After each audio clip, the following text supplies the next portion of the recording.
अस्सलाम वालेकुम वरहमतुल्लाहि वबरकातहू। अल्लाह हमसे नाराज़ है, हमें कैसे पता चलेगा? तो कुछ ऐसे पॉइंट्स हैं, कुछ ऐसी चीज़ें हैं जो हमारी लाइफ में ऐड हो जाती हैं, जिनको हम एनालाइज़ कर सकते हैं कि अगर ये चीज़ें, ये पॉइंट्स अगर हमारी लाइफ में शामिल हो गए हैं, ये चीज़ें हमारी लाइफ में ऐड हो गई हैं, तो कहीं अल्लाह सुब्हानो तआला तो हमसे नाराज़ तो नहीं हो गया, तो उनको हम दूर करें और अपने अल्लाह को मनाएँ। तो आइए जानते हैं वो कौन-सी चीज़ें हैं जिनको हम देख सकते हैं। तो पहला और सबसे अहम पॉइंट्स जो है वो ये है कि अल्लाह सुब्हानो तआला आपकी ज़िंदगी से नमाज़ निकाल देगा। जब अल्लाह आपसे नाराज़ हो जाएगा तो अल्लाह आपकी से आपके सजदों की तौफ़ीक छीन लेगा।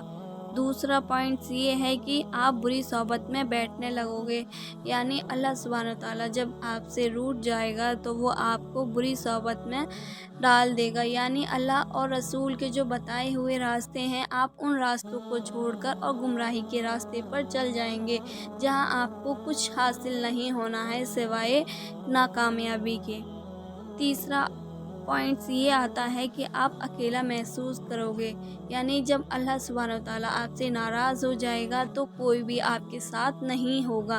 क्यों? क्योंकि जब अल्लाह आपके साथ नहीं है तो कोई कैसे आपका साथ दे सकता है, कोई कैसे आपके साथ खड़ा हो सकता है। तो पहले अपने रब का साथ पकड़िए, फिर देखिए सब आपका कैसे साथ पकड़ते हैं और आपको कुछ भी अकेला फ़ील नहीं होगा।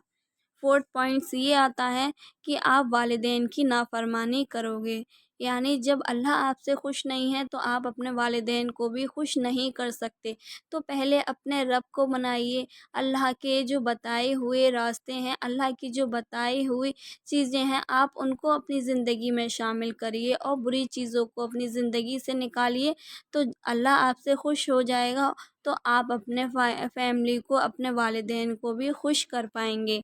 फिफ्थ पॉइंट क्या आता है कि किसी काम में आप कामयाब नहीं होगे। आप कहीं भी चले जाइए, किसी भी फील्ड में चले जाइए, अगर आप चाहें अपने मुताबिक कि मेरे अकॉर्डिंग ये काम हो जाए, मैं ऐसा कर लूँ, मुझे कामयाबी हासिल हो जाए, तो आप कभी भी कामयाब नहीं हो सकते। जब तक अल्लाह ने जो कहा है, अल्लाह के बताए हुए जो रास्ते हैं, अल्लाह की जो बताई हुई चीज़ें हैं, आप उनको करेंगे, तभी आप कामयाब हो पाएंगे।